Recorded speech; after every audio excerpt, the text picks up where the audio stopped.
Shalom, shalom, shalom, everybody.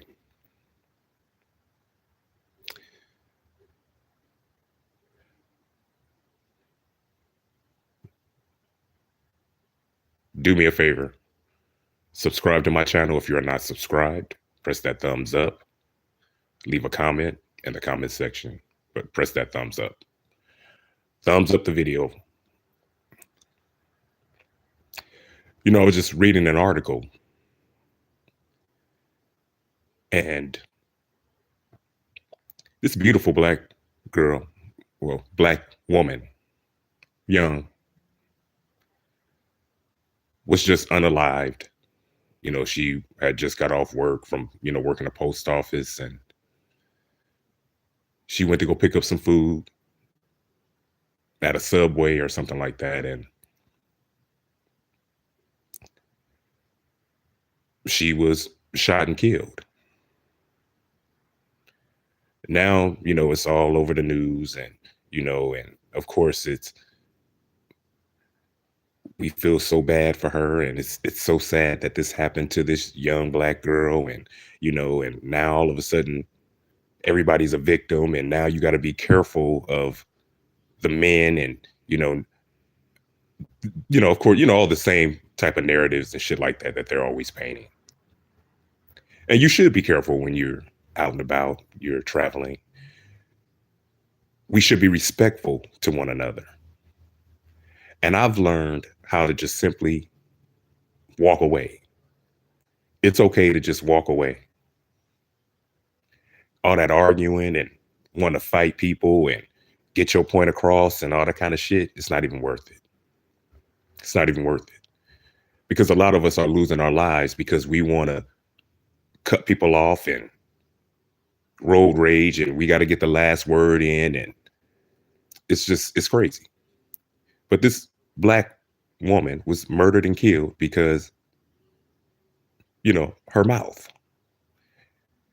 See, they're painting a picture that, she was just picked on, and, and some black men just came and just killed her. Now the scenarios are, they were probably trying to flirt with her and she rejected them. And now that the story is actually coming out, these were some gay dudes, and in the parking lot, there was a scuffle before she ended up going into the Subway. In the parking lot, there was a scuffle.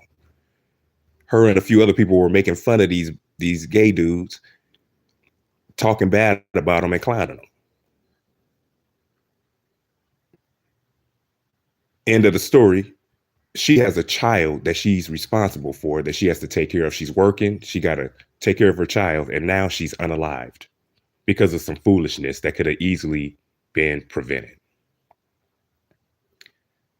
We got to quit doing shit like this. We got to quit doing this kind of shit, especially to our own people. We got enough problems that we're dealing with to be over here dealing with each other and hating on each other the way that we're doing. Now, every black person ain't going to get along. Every black person don't have to be friends with each other. We don't have to like each other, but we really should respect each other because other people are watching. We really should have a respect for one another, but it's very difficult when you have the women in our community who have no respect for us black men, have no respect whatsoever. I remember I went to a store,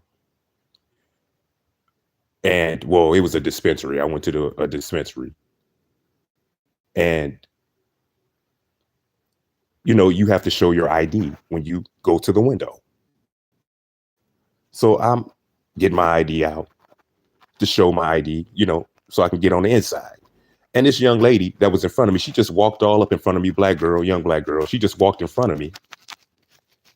And, the gentleman behind the counter was like, okay, y'all can go in. He saw me before, so he knew that I've come in there before, so I didn't have to show my ID. But the point is that this black girl just jumped in front of me, and I was going to let it go. I wasn't going to say nothing about it. But I did notice that she just hopped up in front of me like that and cut in front of me. I ignored it, didn't say anything, but she turned around and looked at me. And the way she looked at me was like, yeah, motherfucker. Yeah, I cut in front of you. Yeah, I did that. That was the way she looked at me. You know what I'm saying? And because that infuriated the hell out of me when she did that. So I just said, yeah, bitch, I saw you. I saw that you fucking cut in front of me like that. Don't think that I'm just letting the shit slide. I saw exactly what the fuck you did.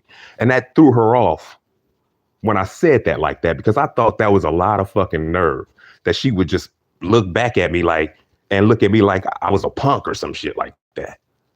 So I did let her know, yeah, bitch, I saw what the fuck you did. And I did come at her aggressively like that because it was the nerve of it all. Like, you really had the nerve to turn around and look at me to see, like, if I was going to say something to you, like, you bet not say nothing to me. Yeah, I cut in front of you. So yeah, I did say something.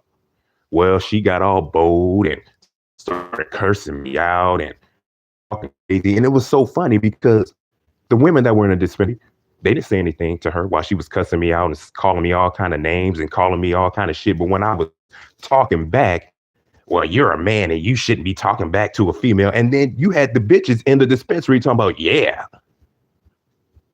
That's the kind of shit that goes on. This is the shit that makes shit escalate. Because clearly she was in the wrong.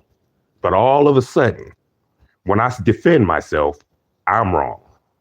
Because I'm not going to let your ass just talk crazy to me, female or no female. I ain't got to beat your ass. I ain't got to fight you. But when I get through with talking to you the way I'm going to talk to you, I'm going to make you want to hit me. And if you do hit me, that's all she wrote. That's all equal rights, bitch. Equal rights. But you talking crazy to me, I'm going to talk crazy right back to you. You know? And we all up in there, and I'm just watching how these other females are over there talking crazy. But the bottom line is she was threatening me, talking crazy, talking about what she was going to do, and she was going to tear my car up, and she was going, as soon as she get outside, she was going to fuck me up. And I said, bitch, whatever you think you can do to me, I can do to you 10 times better. So when you go out, you go ahead and do what you say you're going to do when you go out. You go ahead and do it, you know. And when I said that, I said, bitch, whatever you think you're going to do to me, I will rip your motherfucking head off. Well, the security guard that was up in the dispensary, you know, he was watching everything, and he's, you know, trying to tell me to calm down, you know, because obviously I'm the one that's a threat. So what he ended up doing was walking me out, you know, because they went ahead and let her get her shit first. So he ended up walking me out. But the reality is he was walking me out for her safety. It wasn't because she was a threat to me, per se. And didn't nobody even give a fuck all of that, even though she was the aggressor and she was the one that was cussing me out and calling me all kind of names. And he initiated the problem. The security guard walked me out for her protection because I easily could have just went to my car and popped my motherfucking trunk. Because I got a bitch over here acting like a dude, jumping in my face, talking crazy to me. And then I got women around me over here talking about I'm a dude and I shouldn't be talking to no female like that. The hypocrisy of it all. You know, that shit is crazy to me. And I think this is the reason why we have this whole of men spend money on me, and then there's nothing you can do for me. I think men are just really getting tired of that, because what we're noticing is that these women are over here getting worse and worse and worse. They don't want to cook. They don't want to clean for you. They don't want to wash your clothes. All the things that women used to do for a man, they don't want to do anymore because they feel enslaved. But they still want you as a man to take care of them the way men have always protect and all that kind of shit. All the while, they taking away all the shit that they used to do for us to keep a man.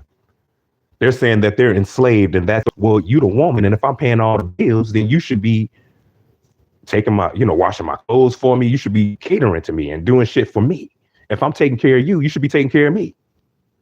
Especially if you don't want to do it financially. But a lot of men are just saying, nah, we need to go half on the rent. We need to go half on these bills. If you know you need your hair done, if you want your nails done, go get them done. You work too. You making money.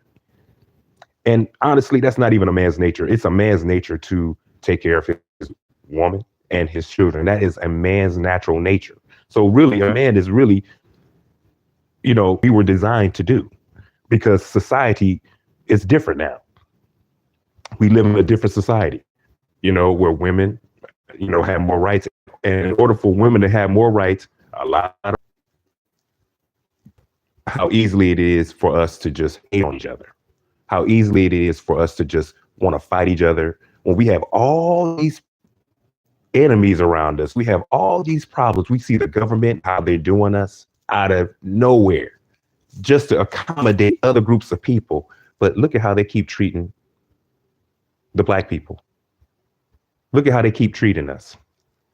Yeah, it's okay for us to work and, to put money into the government. But when we ask for reparations, when we ask for certain things, we can't even get it. We can't get it at all.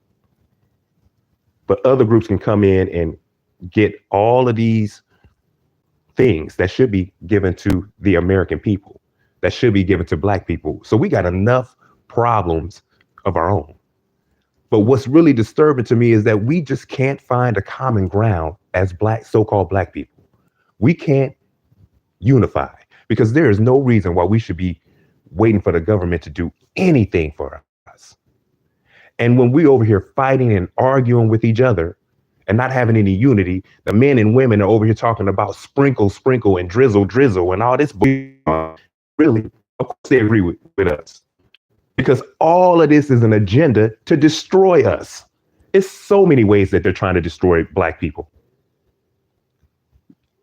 And you got all these black women over here following under white women, listening to their talking points, and and black women over here following these white women. White women at a time were being oppressed by their own white men. White women were being seriously oppressed by their own white men. So a lot of white women are coming into our neighborhoods talking about these same talking points, talking about their men, but in applying that to our men, to us. And black women ain't never had to deal with no shit like that. They ain't never had to deal with no shit like that from black men. But to let some of these women tell it, Big Mama had to wear them big old gowns so that, Big Daddy had access to her when he come home drunk and shit like that. These are the narratives that a lot of our women are painting about us, saying that in ye olden days that our grandmothers and our great aunts were just so miserable. With the black man. So now that they have more rights now, they don't have to be miserable like that anymore. And I'm just so sick and tired of black women painting this narrative that black men were just so abusive and just so, disrespectful to our women, when black women ain't never had to deal with no shit like that from black men. And we really shouldn't even have been mixing in our own. But now we got it. And the black woman look down at us and say, well, we ain't doing what we supposed to be doing, and we're not building, when building together. We should be unifying together. It'll be so much easier, especially the way society is now. You can't really make it alone. You can't do it alone. You need help.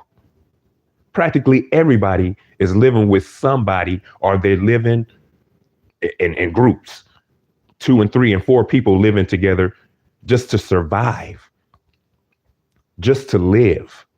And we over here having all these problems amongst our own groups of people. That's crazy to me. That is crazy. So how much more worse, if that's a word, excuse me, but how much more do we have to endure before we start realizing that we need each other? I mean, how much more? How much more are we gonna have to endure as a people? Because it's clear, you have to be able to see what the fuck is going on with us. You living under a rock if you don't see how other groups are over here constantly stepping on us and walking all over us, taking our resources and giving it to themselves If you can't see what is going on and how we are at war, a mental war, you know, I mean, we are just at a serious war and we have to snap up out of this sleep that we're in and this hatred that we have for one another. We got to snap up out of this shit, you know, because killing our own people and it has to stop. And we're not going to always get along. You know, that's human nature. People are people. You don't have to always like an individual for whatever it is, for whatever they do or how they think, whatever the situation is. But we should all have a common respect for one another. What's going on, Leonard de Yehuda? Shalom, brother.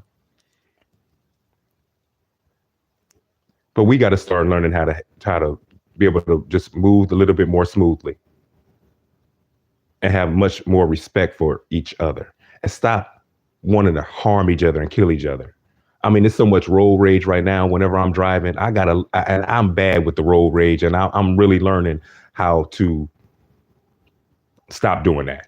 You know, I pray to the Most High, and I ask Him to take that anger away from me, and He has. And I remember I was at the grocery store one morning. I got off work, and I went to the grocery store, and you know, I saw a Hebrew Israelite brother. He was in the store. He was getting some things, and I was talking to the cashier lady. We were talking about, you know, taking care of our loved ones at home and all that kind of stuff. And I saw the Hebrew Israelite brother, and I said, "Hey, shalom, brother. You know, good morning. How are you?" And he spoke back to me. He said, "Shalom, brother." And he just said to me, he says, "Yo, yeah, be good out there, man." He said, "You know, chill on the road rage." He says, "We got to make it home safely. You know, let's be respectful to one another." And I had just met this man. He didn't know nothing about me. I didn't know nothing about him. Like I said, I just saw him in his, you know, attire, and I knew that he was a Hebrew Israelite. Much respect. So I just simply spoke to him, shalom. And he had all these words for me. I know the Most High was talking to him at that particular time and was telling him and was giving me a message.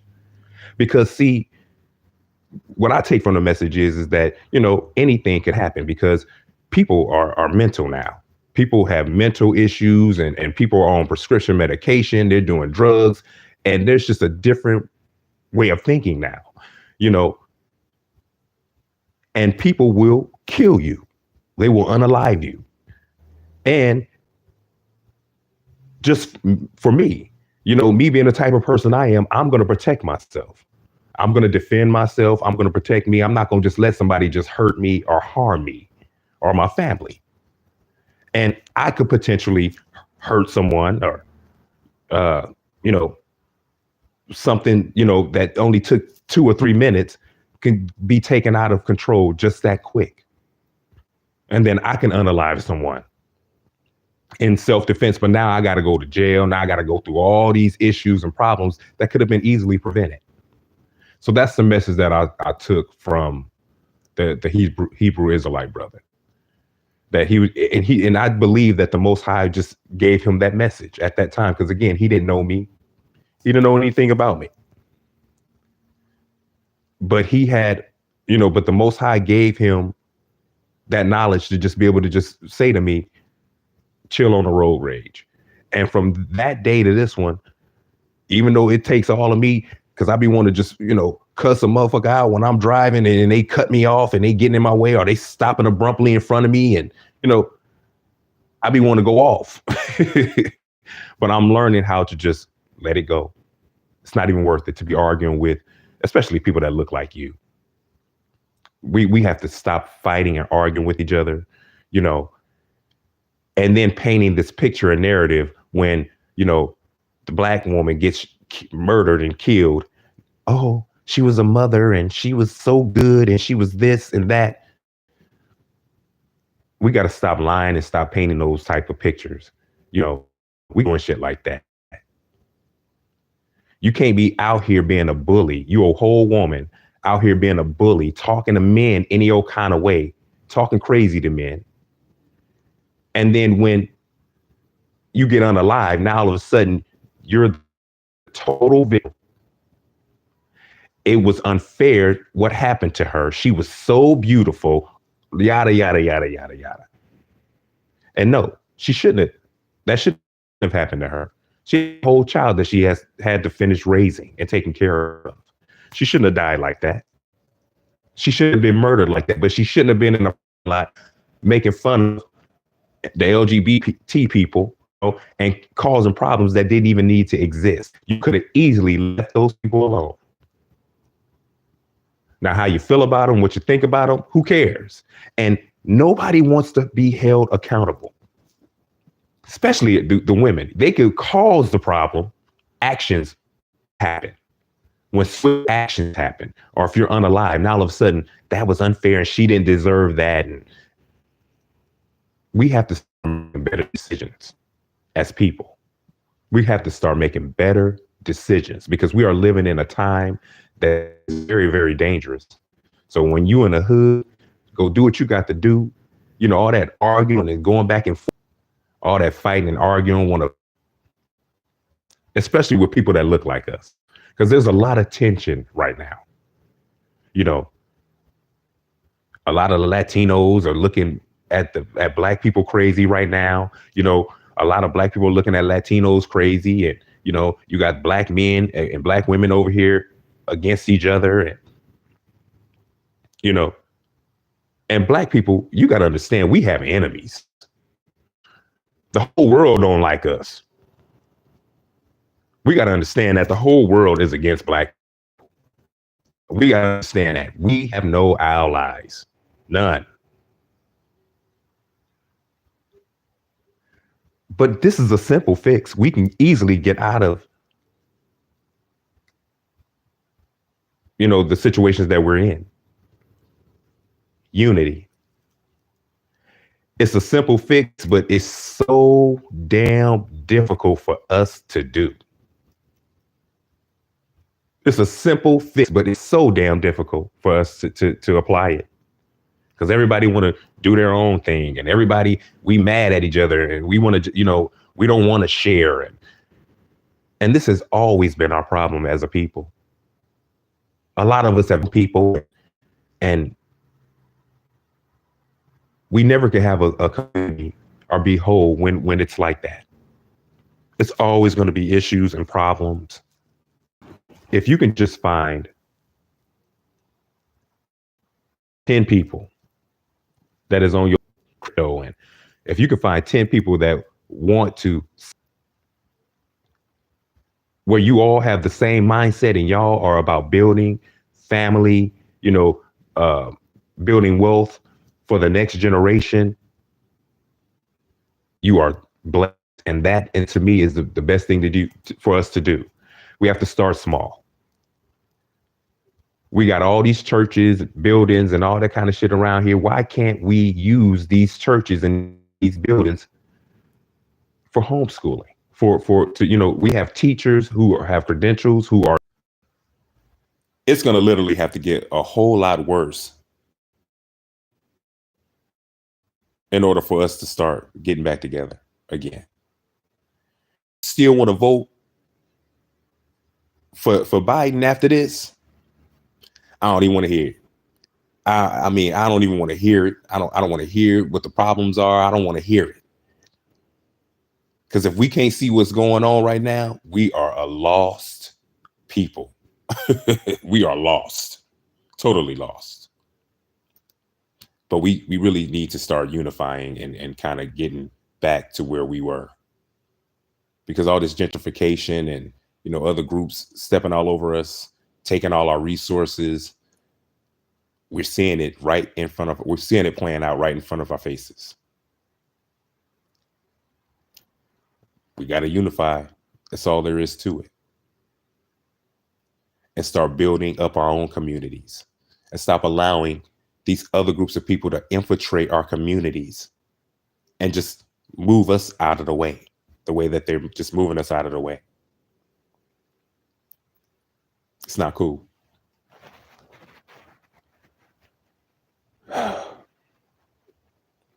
We are lost people, and it's so sad.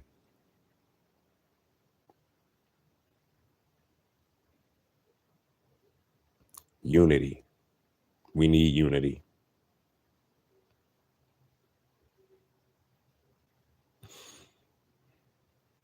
Maybe one day we'll get it right again. But this fear of a black planet is real.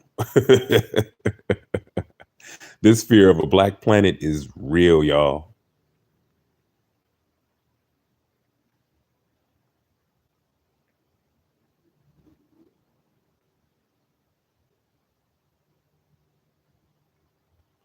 And shout out to my new subscribers and people that have subscribed to me. Thumbs up the video, you guys, and leave a comment in the comment section.